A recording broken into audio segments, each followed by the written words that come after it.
कुछ नशा तिरंगे की आन का, कुछ नशा मातृभूमि की शान का। हम लहराएंगे ये तिरंगा, क्योंकि ये नशा हिंदुस्तान के अभिमान का। दोस्तों, अवतार आईएएस एकेडमी की तरफ से आप सभी को स्वतंत्रता दिवस की हार्दिक शुभकामनाएं। आज स्वतंत्रता दिवस पर टीम अवतार की ओर से स्पेशल क्लास का आयोजन किया गया, जिसमें अवतार सर मुख्य बिंदु पर चर्चा करेंगे। आइए चलिए लेक्चर की ओर। आइए मेरे वतन के लोगों, आज 15 अगस्त का उत्सव हम सब मिलकर साथ में मनाएं। आपने देखा है आखिर हमें आज़ादी कैसी मिली है। आज हम चर्चा करना चाहते हैं कि हमें आज़ादी कैसे मिली, हम गुलाम कैसे हुए थे और गुलामी के साथ हमारे आज़ादी के प्रयास कैसे आरंभ हो गए। हमें इस गुलामी में क्या दिया और हमसे इस गुलामी में क्या छीना है। जो आज़ादी का जो एक प्रोग्रेसिव रिपोर्ट थी, आज़ादी की जो क्रमिक विकास था, वो क्रमिक विकास आज़ादी का हमें कैसे प्राप्त हुआ है, हम इसके संदर्भ में चर्चा करेंगे। हम कोशिश करेंगे आपको बताने की कि विचारों की टकराहट, ब्रिटिश सत्ता और भारतीय विचारधारा की टकराहट, हमारी गुलामी की उन्माद प्रकृति, आज़ादी की ओर अग्रसर जो हमारे कदम थे, वो हमारे वतन के लोगों ने किस प्रकार से आज़ादी के कदम क्रमिक रूप से आगे बढ़ाए।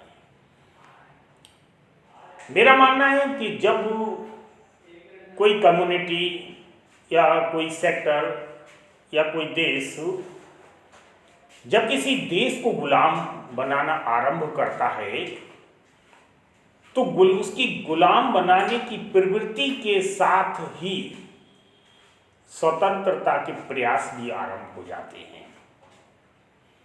यानी हमारे आज़ादी के प्रयास उसी समय से शुरू हो जाते हैं जब अंग्रेजों ने हमें गुलाम बनाना शुरू किया था। 1765 में जो संधि हुई और उस संधि के तहत ईस्ट इंडिया कंपनी को जो बंगाल की नवाबी प्राप्त हुई थी, और जब बंगाल की नवाबी प्राप्त होने के बाद उन्होंने बंगाल में अपने ब्रिटिश हुकूमत के कुछ बिंदुओं को, ब्रिटिश हुकूमत के कुछ तत्वों को शामिल करना आरंभ किया, तो भारतीय समाज उन तत्वों और उनके कृत कार्यों से, उनके शासन करने की प्रकृति से अनभिज्ञ था, और उसी अनभिज्ञता ने कहीं ना कहीं कसमकस की भावना अंदर जागृत कर दी थी। जैसे जैसे वो हमारा आर्थिक शोषण करते गए, जैसे जैसे वो हमारा शारीरिक शोषण करते गए, जैसे जैसे वो हमारा मानसिक शोषण करते गए, वैसे वैसे हमारे दिलों में उनके प्रति नफरत का बीज पनपने लगा था।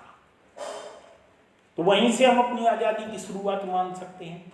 1773 के रेगुलेटिंग एक्ट में एक बार जब उनके जो जुडिशियरी प्रोसेस हम पर लागू हुए, या उनके जो एडमिनिस्ट्रेटिव प्रोसेस हम पर लागू हुए, यानी प्रशासनिक जो व्यवस्थाएं हैं वो हम पर जब लागू हुई, तो यहाँ से हम देखते हैं कि हमारे अपने प्रशासन की प्रकृति और उनके अपने प्रशासन की प्रकृति में जो मतभेद देखे गए, जो भेद देखे गए, उन भेदों से भारतीय जनमानस में एक मतभेद उत्पन्न हुआ। वो मतभेद हमें आज़ादी की ओर ले जाता है। 1773 से लेकर 1858 के एक्टों का जो विकास रहा है, जो उनके जो बिल आए हैं यहाँ के संबंध में, जो अधिनियम आए हैं यहाँ के संबंध में, उन अधिनियमों में जैसे जैसे ब्रिटिश सत्ता का वर्चस्व यहाँ बढ़ता चला गया, जैसे जैसे ब्रिटिश सत्ता का हमारा आर्थिक शोषण बढ़ता चला गया, जैसे हमारी उन्माद भी बढ़ते गए उनके अगेंस्ट। तो एक पूरा का पूरा प्रक्रम दिखता है हमें 1858 से लेकर 1942 तक के जो प्रोसेस में देखते हैं, तो 1858 से लेकर 1942 के प्रोसेस में एक नया हमें विकल्प दिखता है। 1885 में कांग्रेस के गठन और उसके बाद तो ये प्रकृति बहुत तीव्र होती चली गई और कांग्रेस की जो उदारवादी विचारधारा थी, उसी उदारवादी विचारधारा में उग्रवादी विचारधारा भी प्रवेश कर गई और उग्रवादी विचारधारा के साथ साथ आगे चल के क्रांतिकारी जो विचारधारा थी, वो क्रांतिकारी विचारधारा युवा वर्ग लेके आया और अब युवा वर्ग केवल उग्रवाद से, केवल हिंसा से संतुष्ट नहीं था। ये वो युवा वर्ग था जो आधुनिक शिक्षा प्राप्त था, जिसे पता था कि ब्रिटिश सत्ता हमारा किस प्रकार से शोषण कर रही है, किस प्रकार से दुरुपयोग कर रही है, हमारी आज़ादी का किस प्रकार से हरण कर रही है। तो इस प्रकार की एक नई कम्युनिटी ने बंदूक की बोली बोलना आरंभ कर दिया। 1942 में क्रिप्स मिशन जब आया तो क्रिप्स मिशन आने तक हमें उसने यह संदेश दे दिया था कि कहीं ना कहीं भारत की स्वतंत्रता बहुत दूर नहीं है। भारत छोड़ो आंदोलन, भले ही क्रिप्स मिशन भारतीय राजनेताओं को, भारतीय जनमानस को पूरी तरह से संतुष्ट न कर सका हो या कुछ संतुष्ट किया हो, कहीं ना कहीं उसने एक महत्वाकांक्षा को तो जगा दिया था।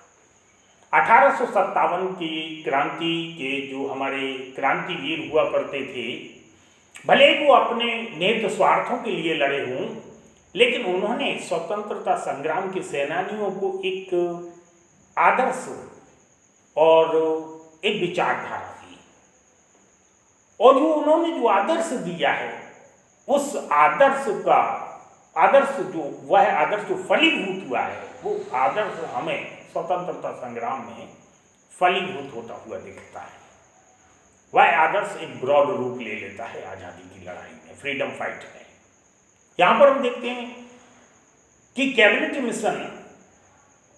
मिशन के बाद जो भारत छोड़ो आंदोलन आया 1942 में, जो गांधी ने क्विट इंडिया मूवमेंट की शुरुआत की, तो क्विट इंडिया मूवमेंट यानी भारत छोड़ो आंदोलन में गांधी ने कहा अंग्रेजों भारत छोड़ो, यानी भारत छोड़ के चले जाओ। यहां पे हमें गांधी की छोटी सी विचारधारा दिखती है कि जो अथाह धैर्यवान व्यक्ति था, जो कभी अधीर नहीं होता था, उसके हृदय में एक अधीरता का भाव देखा है कि अंग्रेजों भारत छोड़ो, यानी आने वाले समय में वो किसी भी कीमत पे, किसी भी साधन से हो सकता है भारत को अंग्रेजों से बाहर निकालने के लिए तैयार हो जाए। मैं गांधी की बात कर रहा हूं। तो उनकी एक पूरी विचारधारा को देखते हैं। 1915 में उनके आना, फिर भारतीय राजनीति में शामिल होना, भारतीय राजनीति को समझना और फिर भारतीय राजनीति में अपना प्लेटफॉर्म बनाते हुए जो विकास की धारा उनकी देखते हैं, तो हमें प्रारंभिक चरण में दिखता है कि ये बहुत धैर्यवान यानी बहुत धीर आदमी है।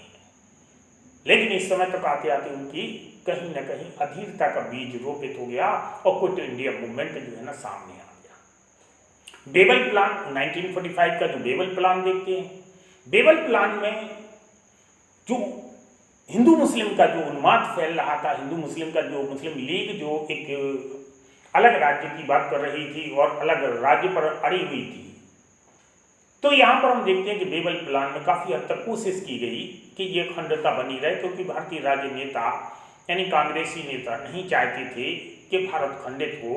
और इसके बाद शिमला सम्मेलन हुआ 1945 में। शिमला सम्मेलन में भी कोशिश की गई, यानी अनेक कोशिशों के बावजूद भी हम उसे खंडित होने से नहीं रोक सके, फिर भी हमें आजादी मिली। यहां पर देखा गया 1945 में जो चुनाव हुए थे ब्रिटिश में, वहां पर जो कंजर्वेटिव पार्टी की सत्ता थी उसके स्थान पर जो है ना लेबर पार्टी, एक उदारवादी दल उभर कर सामने आया और वो जीता और उसने सरकार बनाई क्लीमेंट एटली के नेतृत्व में। क्लीमेंट एटली के नेतृत्व में जब सरकार बनी तो बेबल को वापस बुला लिया गया और उनके स्थान पर माउंटबेटन को भेजा गया। बेबल जब यहाँ समझौतावादी रवैया को नहीं अपना पाए, समझौता नहीं करा पाए लीग और कांग्रेस में, तो ऐसी स्थिति में माउंटबेटन को हिंदुस्तान भेजा गया और माउंटबेटन को भेजने का एक ही उद्देश्य था कि भारत का जो आज़ादी का प्लान है, स्वतंत्रता का प्लान है, वो किस प्रकार से तुम्हें जो है ना करना है, किस प्रकार से व्यवस्थित करना है, आपको ये काम करना है, आपको इस प्रकार से वहां जाना है और इस पे आपको विचार करना है। माउंटबेटन ने भी एक बार प्रयास किया, दोनों दलों के साथ प्रयास किया, कोशिश की, एक बार नेहरू को समझाने की कोशिश की खंडित भारत के लिए, लीग को समझाने की कोशिश की अखंड भारत के लिए। और जब उन्होंने देखा कि ऐसा कोई समझौतावादी रवैया जो है ना यहाँ पर दिखाई नहीं दे रहा है, तो फिर उन्होंने एक नई विचारधारा प्रस्तुत की और नई विचारधारा जो है अखंड भारत की नहीं थी, दो राष्ट्रों की विचारधारा थी।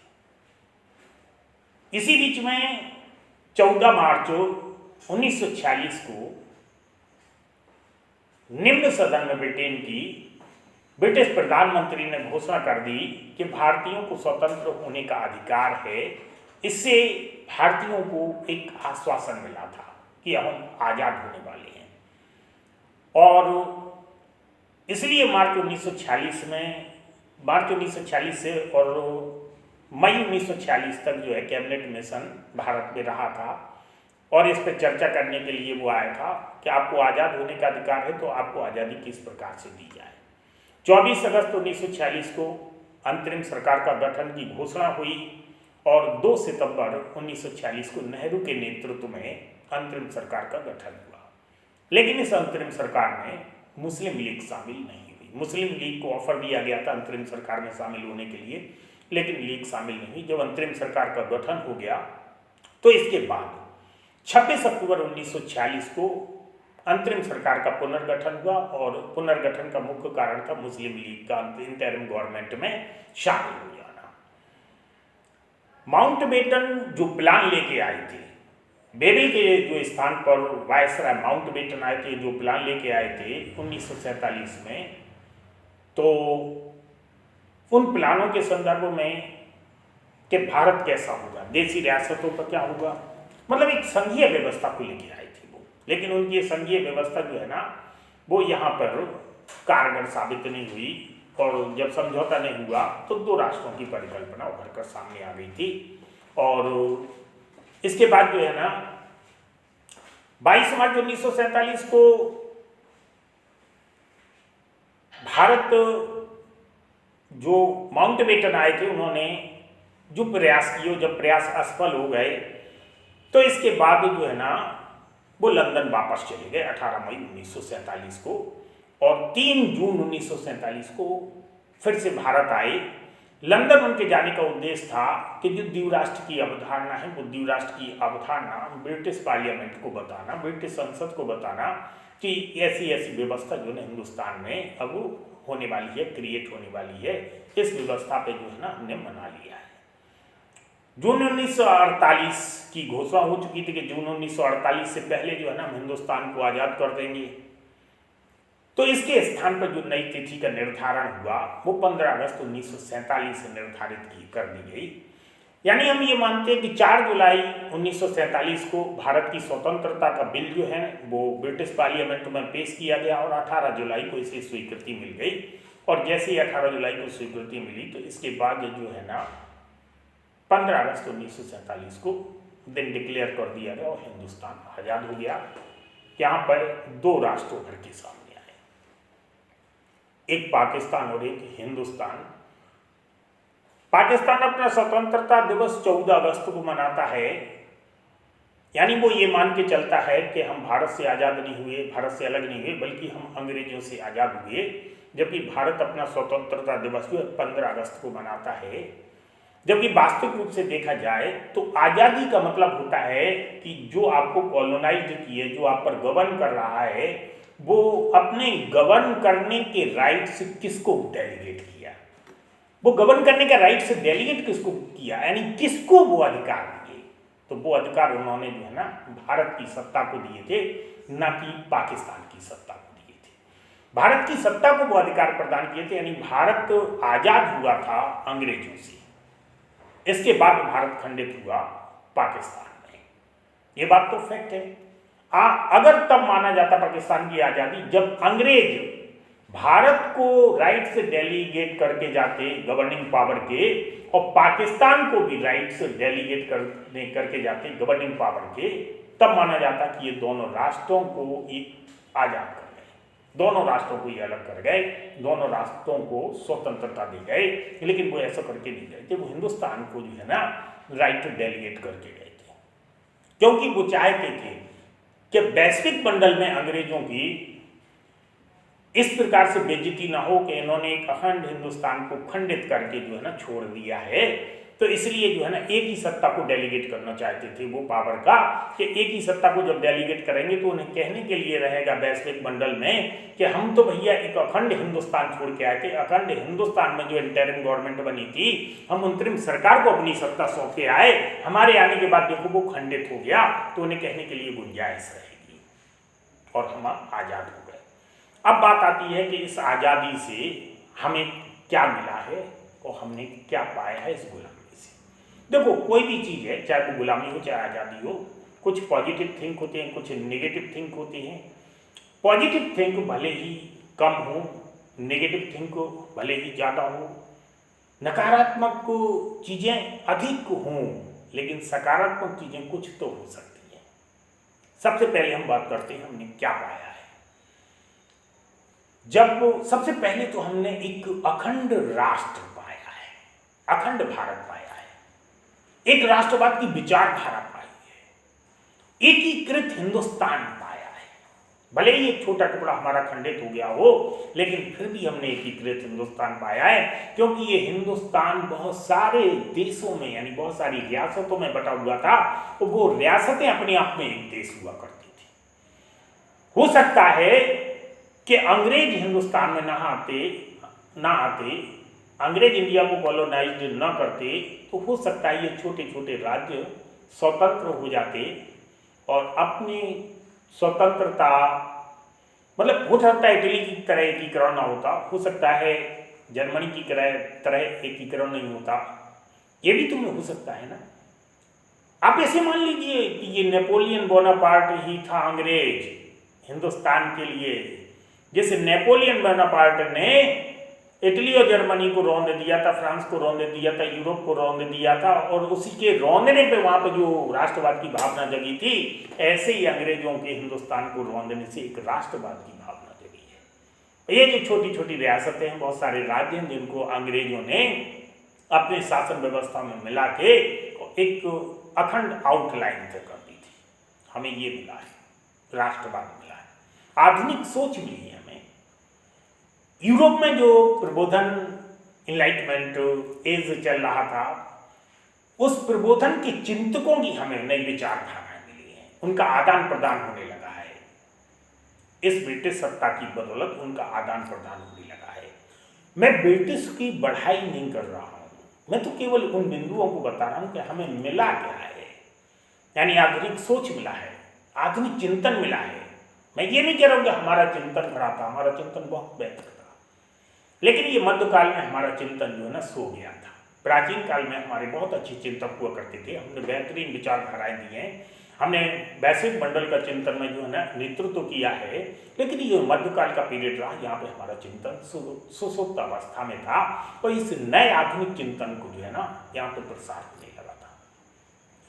विज्ञान से हम परिचित हुए, आधुनिक खोजों से हम परिचित हुए, आधुनिक शिक्षा से हम परिचित हुए, एक ग्लोबलाइज्ड लैंग्वेज से हम परिचित हुए, यानी अंग्रेजी से हम परिचित हुए। जिस भाषा में वैश्विक किताबें छपती थीं और उन किताबों से हमें ज्ञान प्राप्त होने लगा, आधुनिक ज्ञान प्राप्त होने लगा, विज्ञान का ज्ञान प्राप्त होने लगा, उससे हम परिचित होने लगे। दुनिया में होने वाले परिवर्तनों से हम परिचित होने लगे। रेलवे मिला हमें, डाक विभाग मिला हमें, हमारी पुरानी पद्धति को टूट के एक नया डाक विभाग मिला, सेपरेट विभाग के रूप में। व्यवसायिक नजरिया मिला है, हमारे जो उद्योगपति थी, हमारी जो श्रेणियां थी, वो हमारी श्रेणियां श्रृंखलाएं टूटने लगी। भले ही उन्होंने हमारे उद्योगों का, भले ही उन्होंने हमारे माइक्रो इंडस्ट्रीज का भले ही शोषण किया हो, लेकिन एक उद्योग का एक नया नजरिया मिला। व्यापार करने का एक नया नजरिया मिला, फैक्ट्री चलाने का एक नया नजरिया मिला हमें, व्यवसायिक दृष्टिकोण मिला हमें, और हमारी जो पहनावा या रहन सहन के तरीकों में बदलाव हुआ।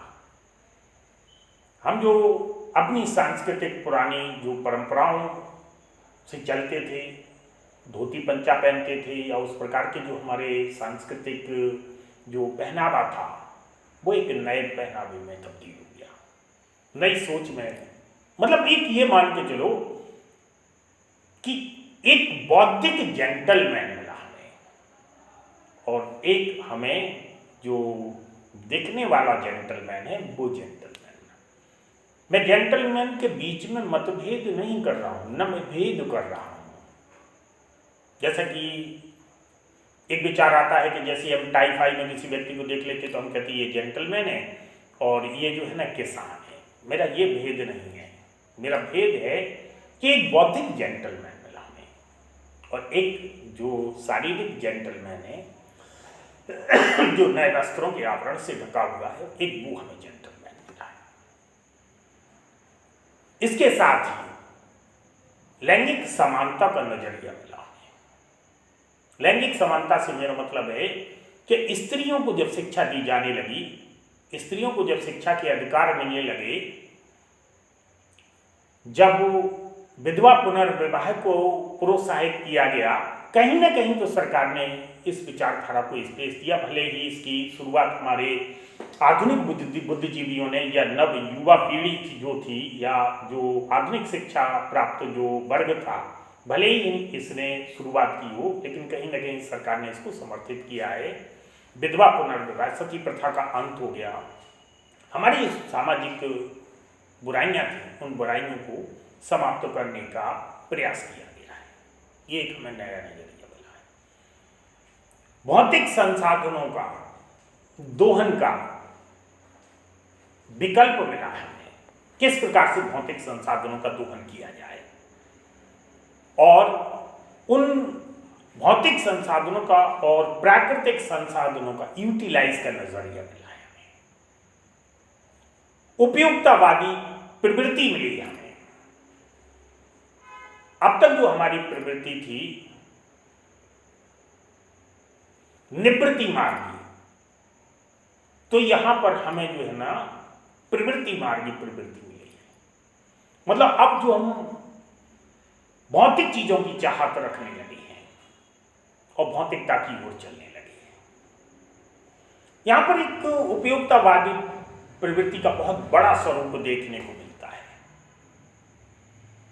इसके अतिरिक्त हमें बहुत सारी चीजें मिली हैं सीखने को। तो ये वो चीजें थी जो हमें इस गुलामी के नजरिए में मिली है, इस दास्तां में मिली है,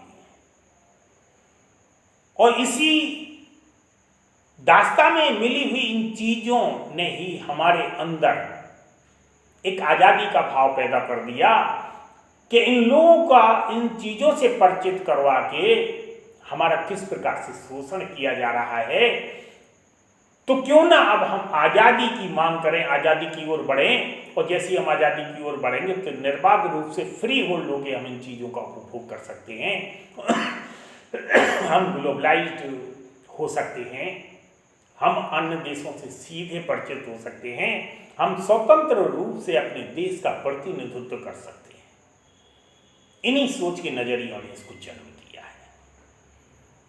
बात आती है क्या खोया हमने, क्या खोया हमने इस दास्तां में। तो सोने जैसा एक देश का अर्थव्यवस्था खोया हमने। जो भारत को सोने की चिड़िया कहा जाता था, तो हमने अपने आर्थिक संसाधनों को खोया है, हमने अपनी संपन्नता को खोया है। मैं ये नहीं कह सकता हूं कि हम बहुत संपन्न थे, लेकिन हाँ फिर भी जो है ना हम आर्थिक रूप से काफी परिपक्व थे। ये खोया हमने।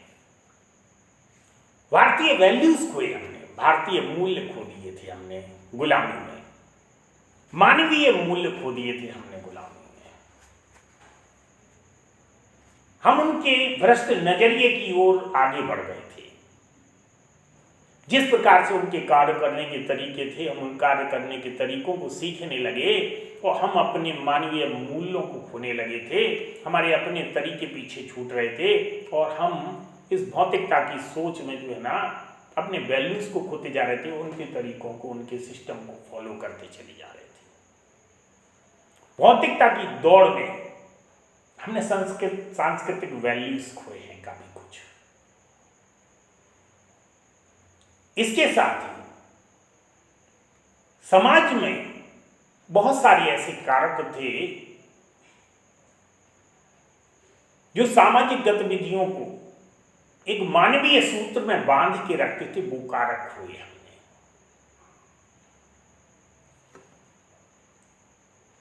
इसके साथ संसाधनों को जो अंधाधुंध दोहन किया उन्होंने हमारे,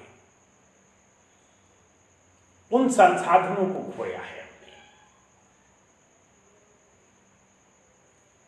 आजादी के लिए बहुत कुछ खोया है हमने।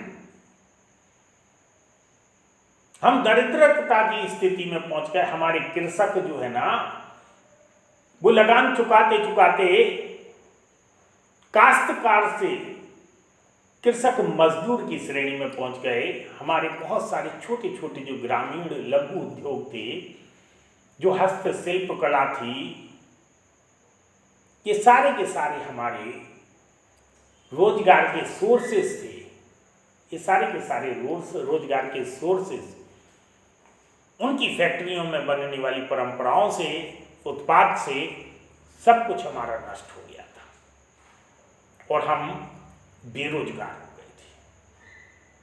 ये खोया हमने। ओवरऑल देखा जाए तो जितना हमने पाया नहीं है, उससे कहीं ज्यादा खो दिया था।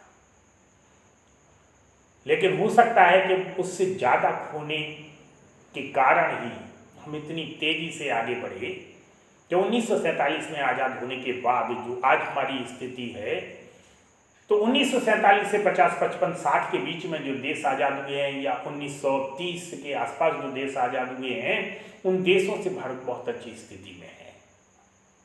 अगर एक आध दो देशों को अपवाद स्वरूप छोड़ दिया जाए तो उनसे बहुत अच्छी स्थिति में है। इसकी विकासवादी परंपरा बहुत बेहतरीन अवस्था में है। अब बात आती है कि संवैधानिक इस आजादी के लिए जो सपोर्टेड कारक थे, हमें जो आजादी के लिए जिन कारकों ने आजादी के लिए सपोर्ट किया है, वो कारक क्या थे? तो देखो, आजादी किसी एक व्यक्ति ने नहीं दिलाई, आजादी किसी एक पार्टी ने नहीं दिलाई, आजादी किसी एक कम्युनिटी ने नहीं दिलाई, आजादी किसी एक दल ने नहीं दिलाई, आजादी किसी एक विचारधारा ने नहीं दिलाई। इस आजादी में सबकी भागीदारी रही। भागीदारी सबकी रही। सोचने के नजरिए भले अलग हो, साधन भले अलग हो, लेकिन आजादी में कहीं ना कहीं भागीदारी प्रत्येक व्यक्ति की रही, प्रत्येक कम्युनिटी की रही, प्रत्येक वर्ग की रही। स्वतंत्रता सेनानियों की अपनी भागीदारी रही, किसानों की भी अपनी भागीदारी रही, उग्रवादी या उदारवादी जो नेता थे उनकी अपनी भागीदारी रही, उनके अपने तौर तरीकों की भागीदारी रही। अंबेडकर और गांधी जैसे लोगों की, सुभाष चंद्र बोस, सरदार भगत सिंह जैसे लोगों की, सबकी इसमें कहीं ना कहीं अपने अपने स्थानों पर महत्वपूर्ण भूमिका रही। गोली की बोली ने भी उतना ही सपोर्ट किया जितना जिब्हा की बोली ने सपोर्ट किया। न जिब्हा की बोली को अधिक मान सकते हैं, न गोली की बोली को अधिक मान सकते हैं। हो सकता है कि अंग्रेज हमें आजाद करके चले गए, हो सकता है परिस्थितियां ऐसी क्रिएट होने लगी हों कि अंग्रेजों को जो यहाँ से लाभ होने के जो अंदेशा था कि यहाँ से जो लाभ प्राप्त हो रहा है और यहाँ पे जो निवेश किया जा रहा है, हमको गवर्न करने के लिए उनका लाभ कम हो गया हो और गवर्न करने में उनका इन्वेस्टमेंट ज़्यादा बढ़ने लगा हो, उनकी मजबूरी हो गई हो कि अब इसे छोड़ देना ही अच्छा है, क्योंकि इस गाय ने दूध देना बंद कर दिया है। ये दूध देती गाय छुटा गई है, अब दूध देना बंद कर दिया है, अब ये घाटे का सौदा है, अब इसे खिलाना पड़ेगा, इसके बाद फिर ये दूध कभी दे या ना दे इसकी कोई गारंटी नहीं। हो सकता है इसलिए हमें आज़ाद कर दो, हो सकता है कि हमारी जो उन्मादी प्रकृति थी, हमारी जो क्रांतिकारी प्रकृति थी, उस क्रांतिकारी प्रकृति के भय से वो आज़ाद कर गए। उनका भी अपना रोल रहा है।